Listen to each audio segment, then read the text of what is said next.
अस्सलाम वालेकुम students, how are you? कैसे हैं आप लोग? सब ठीक ठाक हैं? आप लोगों को स्लाइड्स शो हो रही हैं?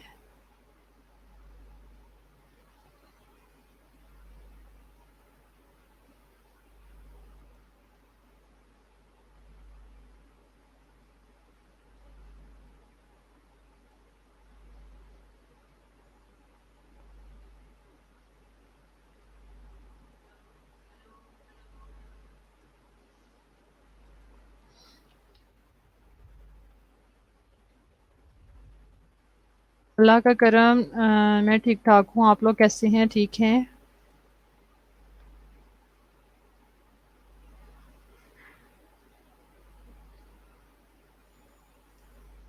ओके, स्लाइड शो होने में प्रॉब्लम आ रहा है, तो ट्राई कर रही हूँ कि आप लोगों को स्लाइड शो हों।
वालेकुम अस्सलाम। मैं ठीक हूँ, अल्लाह का शुक्र है। आप लोगों को प्रीवियस लेक्चर में भी स्लाइड शो नहीं हो रही थी क्या? उसमें भी प्रॉब्लम था?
ओके,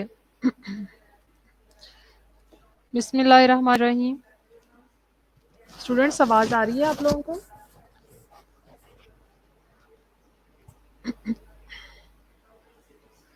जी स्टूडेंट्स, आवाज़ आ रही है आप लोगों को और वीडियो क्लियर है? साथ में आपको स्लाइड्स वगैरह शो हो रही हैं? ओके, ठीक है जी। हमने प्रीवियस लेक्चर में trauma and cellular injury discuss किया था। उसके हमने ऑब्जेक्टिव्स हैं कुछ, वो डिस्कस किए थे। ठीक है जी। सेलुलर अडेप्टेशन के बारे में हमने लर्न किया था। फिर कुछ चेंजेस थे कि किस तरह से सेलुलर अडेप्टेशन होती है, वो हमने डिस्कस किए थे, जिसमें ट्रॉफी, हाइपरट्रॉफी, हाइपरप्लेजिया और मेटाप्लेजिया जो है वो डिस्कस किया था। ट्रॉमा को डिफाइन किया था कि व्हाट इज़ ट्रॉमा। तो ये कोई भी इंजरी हो सकती है किसी भी एक्सटर्नल एजेंट की वजह से, एक्सट्रिंसिक एजेंट की वजह से। तो टिश्यू ट्रॉमा होता है, इसको हम कहते हैं ये ट्रॉमा है। ठीक है जी, एक्सटर्नल सोर्स से होता है। फिर सेल इंजरी हमने डिफाइन किया था, रिवर्सिबल और इरिवर्सिबल सेल इंजरी डिस्कस की थी। जो रिवर्स हो सकते हैं, जो दोबारा रिकवरी में आ जाए, उसको हम कहते हैं कि ये रिवर्सिबल है। और जो रिवर्स ना हो बल्कि सेल डेथ में चेंज हो जाए, सेल डेथ को लीड करें, उसको हम रिवर्सिबल कहते हैं। मैकेनिज्म ऑफ सेल इंजरी हमने डिस्कस किया था, जिसमें हमने 4 मेन फीचर्स पढ़े थे, जिसमें कोई एक या दो हो सकते हैं तो जिसकी वजह से सेल इंजरी होती है। उसमें एक तो impaired cell membrane function discuss किया था, देन डिक्रीज एनर्जी प्रोडक्शन, फिर था जेनेटिक ऑल्ट्रेशन और लास्ट पे था मेटाबॉलिक रिअरेंजमेंट्स। ठीक है जी। कॉजेज हमने डिस्कस किए थे, जिसमें हमने देखा था hypoxia, physical agents, chemical agents, infectious और इम्यूनोलॉजिकल रिएक्शन, जेनेटिक डिफेक्ट्स और न्यूट्रिशन इम्बैलेंसेस जो हैं, ये सेल इंजरी कॉज करते हैं। तो हाइपोक्सिया भी हमने डिस्कस किया था कि हाइपोक्सिया जो है सिर्फ लैक ऑफ, इसको हम लैक ऑफ ऑक्सीजन तो कहते ही हैं, लेकिन ये ना सिर्फ लंग डिसऑर्डर की वजह से होगा, बल्कि इसमें हार्ट भी इन्वॉल्व हो सकता है। ठीक है जी। ब्लड कैरिंग कैपेसिटी जो है ऑक्सीजन की, वो भी कम हो सकती है, यानी कि जैसे कि एनीमिया वगैरह में होता है। दूसरा, पल्मोनरी डिजीज़ भी इसमें इन्वॉल्व होंगी। तो किसी भी कोई भी रीज़न हो सकता है जिसकी वजह से हाइपोक्सिया हो सकता है। आज का लेक्चर जो है हमारा यहाँ से स्टार्ट होगा। ठीक है जी। फिजिकल एजेंट्स हमने डिस्कस करने हैं कि कौन कौन से ऐसे फिजिकल एजेंट्स हैं जो कि सेल इंजरी को कॉज करेंगे। तो ट्रॉमा है जी, ठीक है जी, रेडिएशन है और इलेक्ट्रिक शॉक्स हैं। ये जो है उसमें आ जाते हैं, फिजिकल एजेंट्स में आते हैं और ये सेल इंजरी को लीड करते हैं। इसके अलावा एक्सट्रीम्स ऑफ टेम्परेचर्स हैं। ठीक है जी, यानी कि टेम्परेचर बहुत ज़्यादा हाई हो गया, हीट अप हो गया बॉडी, तो वो भी जो है वो सेल इंजरी को लीड करेगा। इसके अलावा sudden change in atmospheric pressure, अगर एटमॉस्फेरिक प्रेशर में सडन चेंज हो जाता है, आप हाई एरिया में चले जाते हैं, हाइट पे चले जाते हैं, तो वो भी इसको लीड करेगा। ठीक है जी। ये कुछ ऐसे फिजिकल एजेंट्स हैं जो कि डायरेक्टली जो है हमारे बॉडी पे इफेक्ट करते हैं और जो है वो सेल इंजरी कॉज करेंगे। कुछ केमिकल एजेंट्स हैं, अगर वो ज़्यादा कंसंट्रेशन में लिए जाएँ तो वो भी जो हैं सेल इंजरी कॉज कराते हैं। उसमें ग्लूकोज और सॉल्ट आ जाता है इन हाइपरटोनिक कंसंट्रेशन में। ठीक है जी, ये भी सेल इंजरी लीड करेगा। ग्लूकोज का अगर लेवल ज़्यादा हो गया है या सॉल्ट का लेवल हम ज़्यादा कर देते हैं, तो क्या होगा कि सॉल्ट की वजह से जो है वाटर जो है वहाँ पे रिटेन होना शुरू हो जाएगा और सेल जो है वो ब्रस्ट कर जाएगा, अगर सॉल्ट रिटेंशन होती है तो। ज़्यादातर ये हाइपरटोनिक कंसंट्रेशन होती हैं उनमें होता है। इसके अलावा आपने देखा होगा कि आइसोटोनिक होते हैं, हाइपरटोनिक और हाइपरटोनिक सॉल्यूशंस होते हैं। तो वो उसकी नेचर भी आपने पढ़ी होगी कि आइसोटोनिक है वो जो नॉर्मेलिटी के लिए होते हैं, हाइपरटोनिक जो है वो उसको स्वेलिंग की तरफ लेके जाएंगे। अगर हाइपरटोनिक सॉल्यूशन है तो वो जो है श्रिंकेज वगैरह कॉज कराते हैं, तो इस तरह उसमें सारी चीज़ें आ जाती हैं। सेल श्रिंक हो सकते हैं, सेल स्वेल हो सकते हैं, इसमें सारी आते हैं। इसके अलावा ऑक्सीजन इन हाई कॉन्सेंट्रेशन, अगर ऑक्सीजन हाई कॉन्सेंट्रेशन में है तो वो भी सेल इंजरी को कॉज बनेगा। दूसरा है जी पॉइजन इंसेक्टिसाइड्स। ठीक है जी, अगर कोई इंसेक्ट बाइट हो गया है, इंसेक्ट्स की वजह से अगर कोई पॉइजन वगैरह बॉडी में एंटर हो गया है, तो वो भी सेल इंजरी को कॉज करेगा। नॉर्मली क्या होता है, बी जो है वो बाइट करते हैं, तो बी बाइट में सेल की स्वेलिंग वगैरह होती है, सेल की इंजरी होती है। इसी तरह अगर कुछ दूसरे इंसेक्ट्स वगैरह हैं, अगर कोई कीड़े वगैरह आपको कट करते हैं, बाइट करते हैं, तो उनके पॉइजन जैसे ही बॉडी में एंटर होंगे तो वो भी सेल इंजरी को लीड करते हैं। देन है जी इन्फेक्शन, इन्फेक्शन एजेंट या इन्फेक्शियस एजेंट आप कह सकते हैं। उसमें बैक्टीरिया, वायरसेस, फंजाई और पैरासाइट्स हैं। ये आपने माइक्रोबायोलॉजी में बड़े डिटेल में डिस्कस किए होंगे, पढ़े होंगे। तो किस तरह से ये जो है सेल इंजरी कॉज करते हैं, डिफरेंट इनका मैकेनिज्म होता है, सेल्स में जाते हैं, इन्वेड करते हैं वहाँ पे या कुछ सेल मेम्ब्रेन पे इफेक्ट करेंगे, कुछ उसके जो है वैक्यूल्स वगैरह उस पर इफेक्ट करते हैं, कुछ उसके न्यूक्लियर जो डीएनए वगैरह उस पर इफेक्ट करेंगे। तो वो डिफरेंट तरीके से फिर एक्ट करते हैं और फिर जो है उनको सेल इंजरी कॉज करेंगे। ठीक है जी। इसके अलावा इम्यूनोलॉजिकल रिएक्शन है, जिसमें एनाफ्लेटिकल रिएक्शन और ऑटोइम्यून डिजीजेज आती हैं। ठीक है जी। ये जो है बॉडी का अपना जो इम्यून सिस्टम है वो जो है खुद से ही एक्टिवेट हो जाता है और वो अपने ही सेल्स को जो है वो उन पे रिएक्शन जो है ना करना शुरू कर देता है। उसको कहते हैं कि खाना शुरू कर देगा। बॉडी जो है अपने ही सेल्स को ईटिंग मोड में ले आएगा, तो उसकी वजह से भी सेल इंजरी होती है बहुत ज़्यादा। जेनेटिक डिफेक्ट्स अगर हम डिस्कस करें तो कौन कौन से जेनेटिक डिफेक्ट्स हैं जो कि सेल इंजरी को लीड करेंगे। उसमें कंजेंटल मेलफॉर्मेशंस हैं और जैसे सिकल सेल एनीमिया वगैरह आ जाते हैं। ठीक है जी। इसमें क्या होता है कि एक तो जेनेटिकली जो सेल्स की जो प्रोडक्शन है, जो जीन्स हैं, वही जो है मेल फॉर्म्ड है। ठीक है जी। वो प्रॉपरली डेवलप नहीं हुई, तो वो भी उसमें उसको लीड करेगा। इसके अलावा sickle cell anaemia, sickle cell में आपने देखा होगा कि जो आरबीसीज का जो सेल्स का जो शेप होती है वो सिकल लाइक होती है, तो ये भी जेनेटिकली है। इसके अलावा न्यूट्रिशनल इम्बैलेंसेस हैं कि कौन कौन से न्यूट्रिशनल इम्बैलेंसेस होंगे तो वो भी सेल इंजरी को लीड करेंगे। एक है जी हाइपोविटामिनोसिस, वाइटामिन की अगर डेफिशिएंसी हो गई है तो उसकी वजह से भी सेल इंजरी होगी। दूसरा प्रोटीन कैलोरिक मेल न्यूट्रिशन है। ठीक है जी। इसमें प्रोटीन एनर्जी मेल न्यूट्रिशन आती भी इसको कह सकते हैं।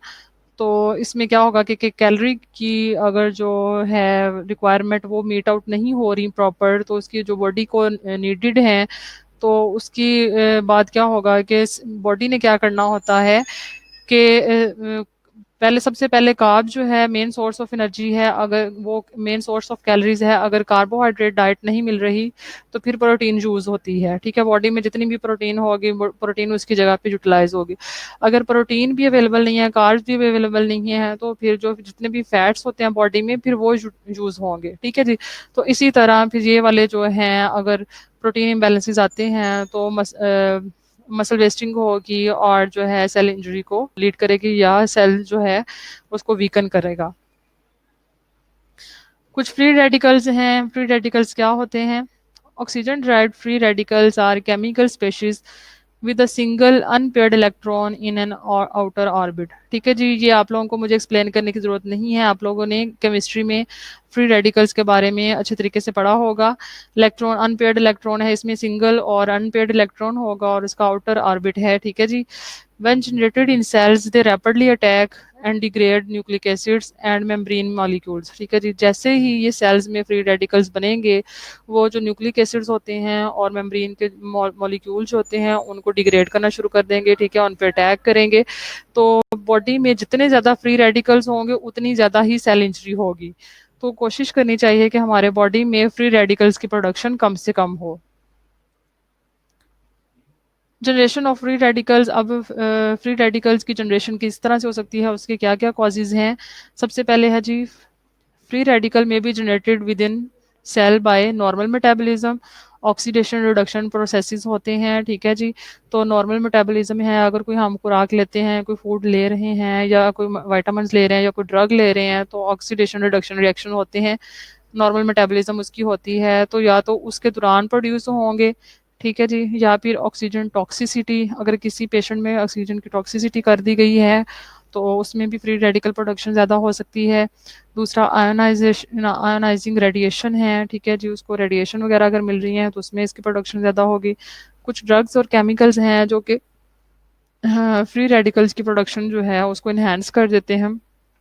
इसके अलावा सेलुलर एजिंग है, ठीक है जी। जब एजिंग होती है, एजिंग प्रोसेस स्टार्ट होता है, तो उसमें भी फ्री रेडिकल्स की प्रोडक्शन ज़्यादा होना शुरू हो जाती है। इसके अलावा है जी एक्यूट इन्फ्लेमेशन। जैसे ही बॉडी में एक्यूट इन्फ्लेमेशन होगी तो वो भी फ्री रेडिकल की प्रोडक्शन को इंक्रीज करेगी। तो हमें कोशिश करनी चाहिए कि हमने फ्री रेडिकल जो हैं उनकी प्रोडक्शन को मिनिमाइज करें। तो हम इन सारी चीज़ों को कोशिश करें कि इन सारी चीज़ों से अवॉइड करें ताकि फ्री रेडिकल्स की प्रोडक्शन कम से कम हो। अच्छा जी, अब फ्री रेडिकल्स के बारे में हमने डिस्कस कर लिया। अब उन्होंने सेल इंजरी को किस तरह से लीड करना है, फ्री रेडिकल जो हैं वो कैसे जो है सेल इंजरी कॉज करेंगे, तो उसका कुछ इस तरह से प्रोसेस है। सबसे पहले lipid peroxidation of membrane resulting in cellular and mitochondrial membrane damage. ठीक है जी, फ्री रेडिकल से क्या होगा, लिपिड पेरोक्सीडेशन होनी है। उससे क्या होगा, मेम्ब्रेन की लिपिड पेरोक्सीडेशन होगी और साथ में वो क्या करेगा, जितने भी सेलुलर और जो माइटोकॉन्ड्रिया होता है हमारा, उसकी जो मेम्ब्रेन पार्ट होगा उस पे एक्ट करेगा और वो उसको डैमेज कराएगा। ठीक है, फिर उसके बाद डीएनए डैमेज होगा। और फिर है जी loss of enzymatic activity by promoting cross linking of protein. ठीक है जी, फिर इंजाइमेटिक एक्टिविटी जो है, जो उस सेल्स की जो वहाँ के उसका जो फंक्शन होगा उसको जो है वो लॉस करेगा। उसके दरमियान वो क्या करेगा कि प्रोटीन के दरमियान जो है ना वो लिंकिंग जो है उसको बना देगा और उसकी एक्टिविटी को कम कर देगा। नेक्स्ट है जी रिवर्सिबल सेल इंजरी। ठीक है जी, अब रिवर्सिबल सेल इंजरी में क्या क्या होगा, किस तरह से जो है ना वो इस पे इफेक्ट्स आएंगे। तो सबसे पहले है hypoxia effects mitochondria that result in decrease synthesis of ATP. ठीक है जी, जैसे ही हाइपोक्सिया होना है उसने क्या करना है, माइटोकॉन्ड्रिया को इफेक्ट करना है और वो क्या करेगा कि एटीपी की प्रोडक्शन को कम कर देगा। ठीक है जी, फिर उसके जब एटीपी की प्रोडक्शन कम होनी है तो देन क्या होना है, as a result changes develop in the cell structure which are reversible if oxygen supply is restored। ये रिवर्सिबल सेल इंजरी है। जैसे ही हाइपोक्सिया हुआ, लैक ऑफ ऑक्सीजन हुआ, शॉर्टनेस ऑफ ऑक्सीजन हुई, तो माइटोकॉन्ड्रिया को सिग्नल जाएंगे और वो क्या करेगा, एटीपी की प्रोडक्शन को कम कर देगा। फिर ये जो चेंजेस होते हैं ये रिवर्सिबल हैं। जैसे ही ऑक्सीजन दोबारा से सप्लाई होगी तो ये वाले चेंजेस जो हैं वो दोबारा से रिस्टोर हो जाएंगे। ठीक है जी, उसमें क्या हो सकता है कि सेलुलर स्वेलिंग होगी, disaggregation of ribosomes and failure of protein synthesis. ठीक है जी, राइबोसोम जो है ना उसका सेग्रीगेशन जो है वो कम हो जाएगा और उसका जो प्रोटीन का सिंथेसिस जो है वो फेलियर हो जाएगा। रिडक्शन इंट्रासेलुलर पीएच, पीएच जो है जो सेल्स के लिए एक पीएच, एक रिक्वायर्ड पीएच जो है वो उसमें कमी आ जाएगी। इसके बाद appearance of myelin figures and cell blebs. ठीक है जी, सेल ब्लेब्स और माइलन फिगर्स जो है उसकी अपेयरेंस होना शुरू हो जाएगी। तो रिवर्सिबल सेल इंजरी में ये प्रोसेसेस होंगे। देन है जी इरिवर्सिबल सेल इंजरी।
ठीक है जी, इसमें फिर इस तरह से होगा कि नॉन स्पेसिफिक ब्रेकडाउन होगी ऑफ डीएनए की और लीडिंग टू फाइग्नोसिस, श्रिंकेज होगी, साथ में कैरियोलाइसिस होती है, फेडिंग होती है और कैरियोरेसिस होती है, यानी कि उसकी फ्रेगमेंटेशन होगी। तो इस तरीके से जो होता है इरिवर्सिबल सेल इंजरी होगी। ठीक है जी, नेक्स्ट है जी necrosis. After death, the cell shows no change initially. Then, within a few hours, autolysis occurs and the cell shows morphological changes by which cell death can be recognized. अब necrosis में क्या होता है, cell death तो हो चुकी होती है, ठीक है जी। आवाज़ नहीं आ रही स्टूडेंट्स आपको?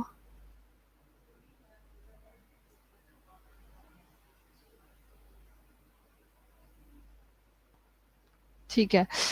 नेक्रोसिस में अब ये होना है कि जैसे ही डेथ होनी है सेल की, सेल ने स्टार्टली जो है सेल्स का जैसे ही सेल डेथ होगी तो स्टार्ट में उसमें कोई चेंजेस जो है अपीयर नहीं होंगे, लेकिन आफ्टर फ्यू आवर्स जब ऑटोलाइसिस यानी कि उसका ब्रेक डाउन हो चुका होगा, उसकी डेथ हो चुकी होगी, तो फिर सेल में कुछ ना कुछ जो है मॉर्फोलॉजिकल चेंजेस जो हैं वो डिवेलप हो जाएंगे, जिससे फिर हम रिकॉग्नाइज करते हैं कि अब सेल की डेथ हो चुकी है, ठीक है जी। तो इस प्रोसेस को हम कहते हैं नेक्रोसिस। नेक्रोसिस में फिर हमें जो है ना चेंजेस जो हैं वो सामने नज़र आते हैं, शो होते हैं, और फिर हम कहते हैं कि सेल नेक्रोज्ड है यानी कि सेल डेथ हो चुकी है। Necrosis refers to a sequence of morphological changes that follow cell death in living tissue. अच्छा ठीक है, और इसको हम ये कह सकते हैं नेक्रोसिस को आम अल्फाज में आप ये भी कह सकते हैं कि ये एक प्रोसेस है जो कि लिविंग टिश्यू में जैसे ही सेल डेथ होगी उसमें जितने भी चेंजेस आ रहे होंगे उसको डिफाइन करेगा, उसके सीक्वेंस को जो है ये डिफाइन करता है, जिस तरह के चेंजेस जो है सेल डेथ में आएंगे, ठीक है जी। Next is the morphological changes caused by the progressive degradative action of enzymes on dead cell is called necrosis. ये एक दूसरी डेफिनेशन दी गई है। नॉर्मल वर्ड्स में, आम अल्फाज में आप ये कह सकते हैं इट्स अ प्रोसेस, ठीक है जी, जिससे जो है सेल डेथ में के दौरान जो जो चेंजेस आते हैं ये उसको डिफाइन करते हैं। इसके इसमें जाहिर सी बात है सेल डेथ जो है उसमें डीजनरेटिव चेंजेस आने हैं, डिग्रेडेटिव एक्शन होने हैं एंजाइम्स के, उन्होंने इसका ब्रेक डाउन कराना है, उन्होंने सेल्स पे अटैक करना है, और उसके बाद ही सेल जो है डेथ में चेंज होगा। तो उस सारे प्रोसेस को हम जो है नेक्रोसिस कह सकते हैं।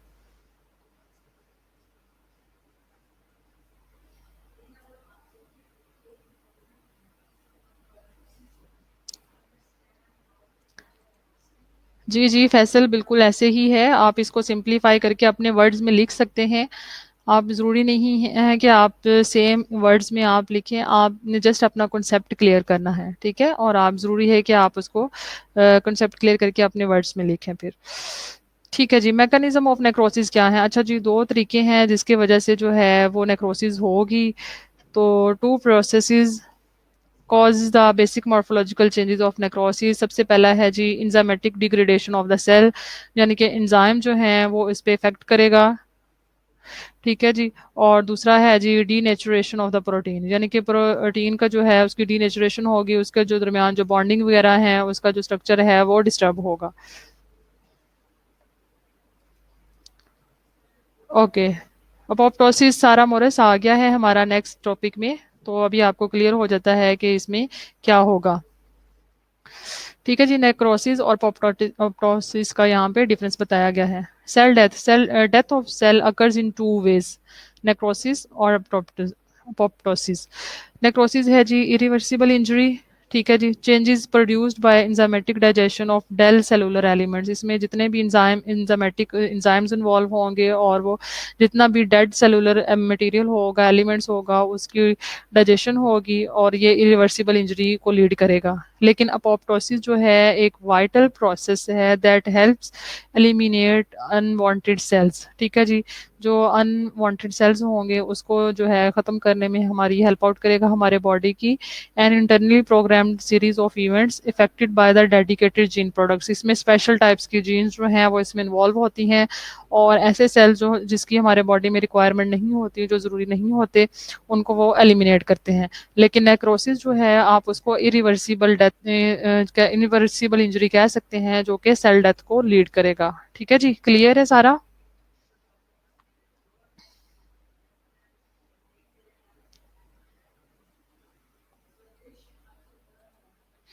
Patterns of necrosis in tissues और ऑर्गन्स। अब किस तरह से जो है नेक्रोसिस का जो पैटर्न है वो फॉलो होगा टिश्यूज में और ऑर्गन्स में, कुछ इस तरह से है। As a result of cell death the tissues और organ display certain microscopic changes. एक तो उसमें है जी कोगुलेटिव नेक्रोसिस, दूसरा है जी ल्यूकिफिकेशन नेक्रोसिस, ठीक है जी। अब कोगुलेटिव नेक्रोसिस में क्या होना है, the outline of the dead cells are maintained and the tissue is somewhat firm. For example myocardial infection, ठीक है जी। इसमें क्या होना है, कोगुलेटिव नेक्रोसिस में होगा कि जो डेड सेल जो हैं उनकी आउटलाइन जो बाहर की सराउंडिंग है वो मेंटेन होगी और उसके जो कुछ टिश्यू जो हैं वो भी फॉर्म रहते हैं, जो कि जैसे कि मायोकार्डियल इन्फेक्शन में होता है, ठीक है जी। इसके अलावा ल्यूकिफिकेशन नेक्रोसिस है जिसमें the dead cells undergo disintegration and infected tissue is liquefied. उसमें जो है वो डिसइंटीग्रेशन होगी और जो इन्फेक्टेड टिश्यू हैं वो सॉफ्ट हो जाएंगे, उसमें ल्यूकिफिकेशन हो जाएगी।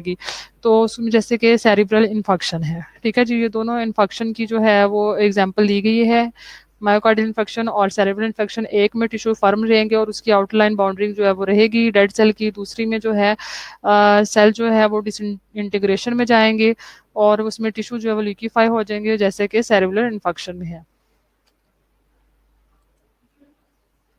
फिर है जी caseous necrosis, a form of coagulative necrosis cheese like, for example tuberculosis Ilion.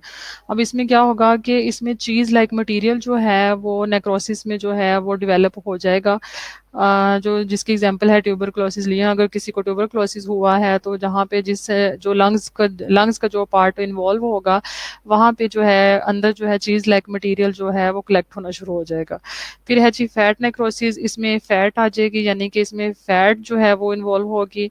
Enzymatic digestion of fat, ठीक है जी। Example necrosis of fat by pancreatic enzymes, ठीक है जी। इसमें फैट की डाइजेशन जो है एंजाइमेटिक डाइजेशन होगी और इसमें पैंक्रेटिक एंजाइम जो है वो जो है लाइपेज वगैरह वो ज़्यादातर इस पे इफेक्ट करेंगे और फैट की नेक्रोसिस करेंगे।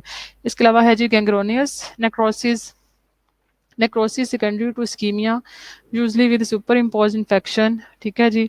For example necrosis of distal limbs usually foot and toes in the diabetes, ठीक है जी। अब इसमें क्या होगा कि पहले से कोई इन्फेक्शन हुआ है, उसकी वजह से इस्कीमिया हुआ और उसकी वजह से जो नेक्रोसिस होगी उसको हम कहते हैं कि ये गैंग्रेनियस नेक्रोसिस है। जैसे कि डायबिटिक फुट आपने पेशेंट देखे होंगे डायबिटीज़ वाले, उनके जो फुट हैं उन अगर आप उनकी एग्जांपल लें तो ये बहुत ज़्यादा इंपॉर्टेंट है। उसमें फुट और टोज वगैरह जो है वो डायबिटीज़ में इन्वॉल्व होते हैं। यूजली डायबिटीज़ होती है लेकिन उसकी वजह से वहाँ पे ब्लड सप्लाई कॉम्प्रोमाइज हुई, इस्कीमिया हो गया और उसकी वजह से जो नेक्रोसिस हुई उसको हम कहते हैं ये गैंग्रेनियस नेक्रोसिस है।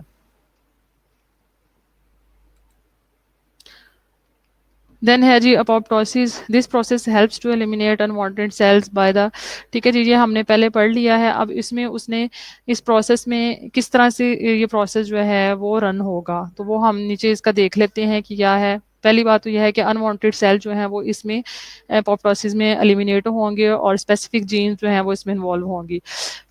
During development for removal of excess cells during embryogenesis, ठीक है जी।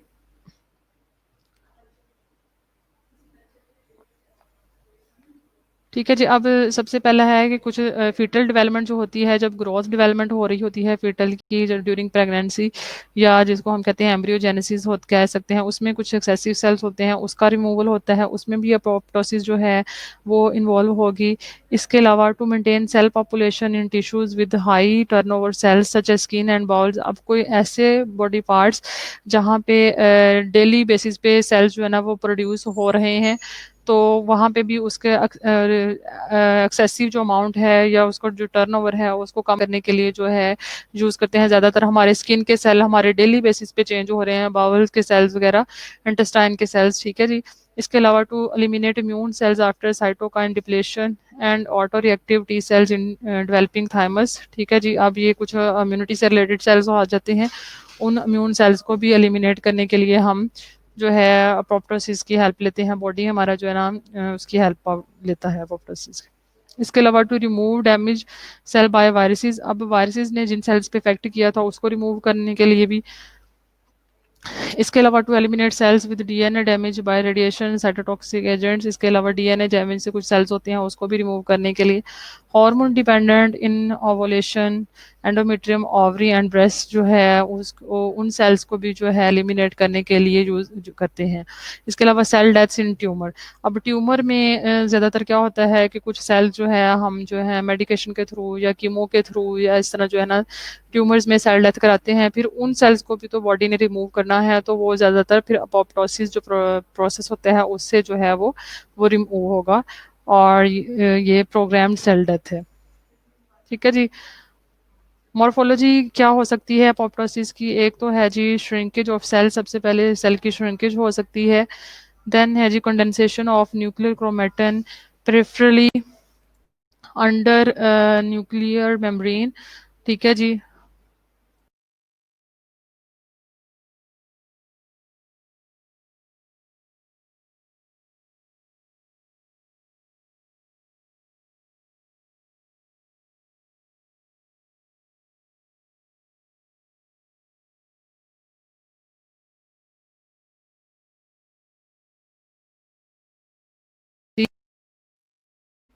फेगोसाइटोसिस होगी और उसके बाद जो है apoptosis, phagocytosis of apoptotic bodies by adjacent healthy cells, और फेगोसाइट्स वगैरह जो है इसमें इन्वॉल्व होते हैं। ठीक है जी। इसी तरह अनलाइक नेक्रोसिस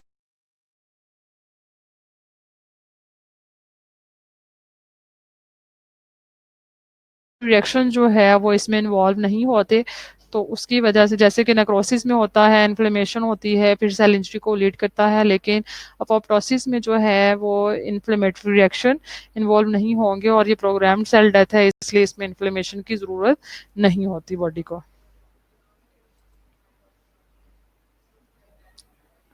इसके अलावा apoptosis goes through several complex phases. To put it simply, abnormal mitochondrial membrane permeability is a crucial event which allows escape of the cytochrome C into the cytosol. ठीक है जी।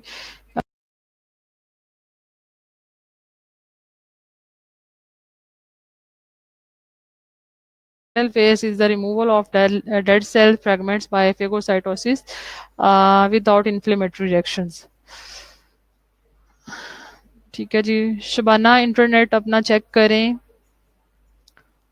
नरजिस फातिमा, पोप्टोसिस हमने डिस्कस किया है कि ये programmed cell death है, इसमें जो अनवांटेड सेल्स होते हैं बॉडी में उसका रिमूवल होता है। ठीक है जी। और डिफरेंट किस्म के हमने पहले लास्ट स्लाइड्स में डिफरेंट किस्म के सेल्स डिस्कस किए हैं जो कि जिनको रिमूवल होता है, तो उसमें जो है वो असेस ज़रूरी होता है और बॉडी से एलिमिनेट होना उनका ज़रूरी होता है। लेकिन नेक्रोसिस जो है वो इरिवर्सिबल सेल इंजरी है जो कि सेल डेथ को लीड करेगी। आपने नेक्रोसिस और अपोप्टोसिस को सेम नहीं लिखना, आपने इनको डिफरेंशिएट करके ही लिखना है। ठीक है जी। क्लियर है सबको?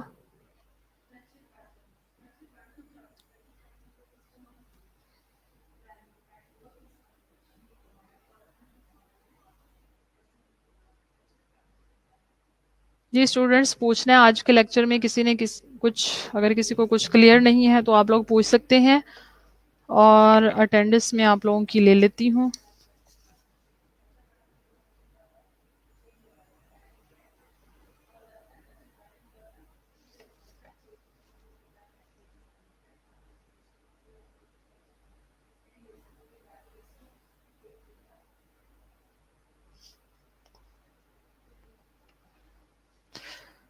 कुछ ऐसी चीज़ें हैं जो आप लोगों ने पहले से डिस्कस की हुई हैं, तो आई होप सो इतना मुश्किल नहीं है आप लोगों के लिए।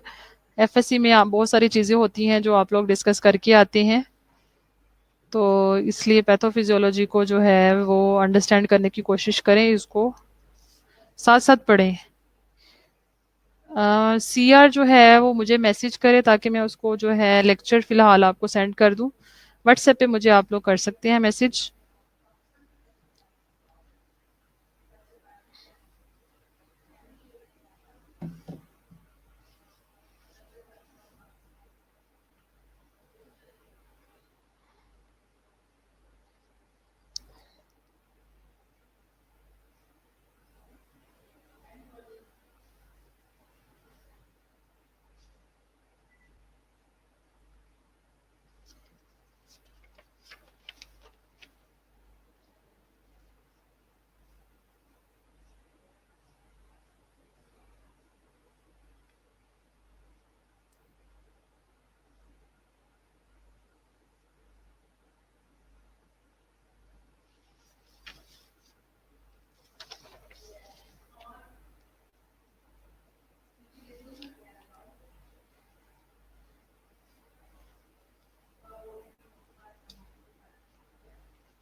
Janet, Madiha or Mahnur is not present.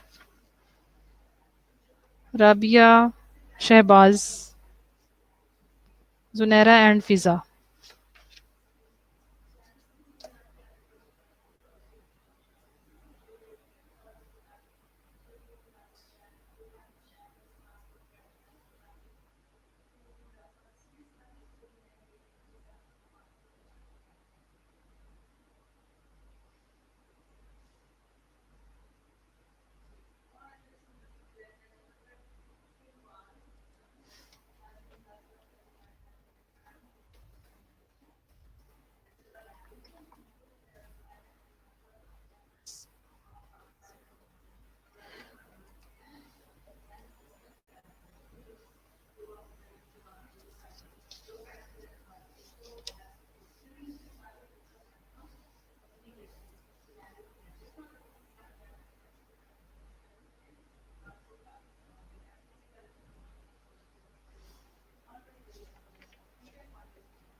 Students, references में इनाम दानिश की जो बुक है वो भी अच्छी है, ठीक है। आप फोर्थ पैथोफिजियोलॉजी तो आपने लेनी ही लेनी है।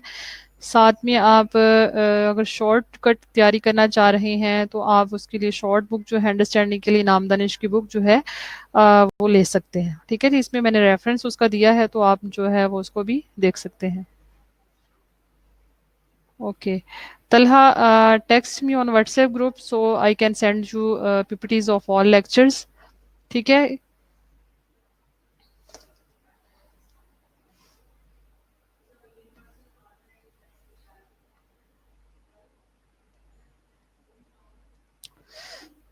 किसी को कुछ पूछना है? सब क्लियर है सबको?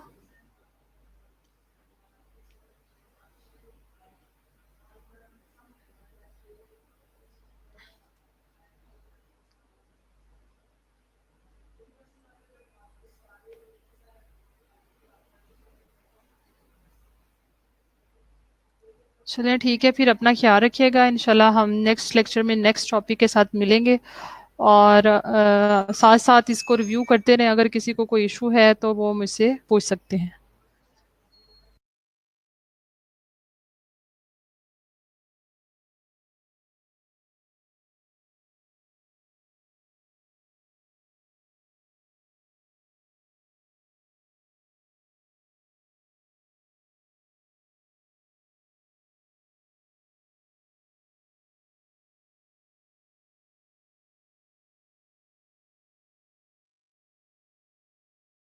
ओके स्टूडेंट्स, अल्लाह हाफिज़, अपना ख्याल रखिएगा।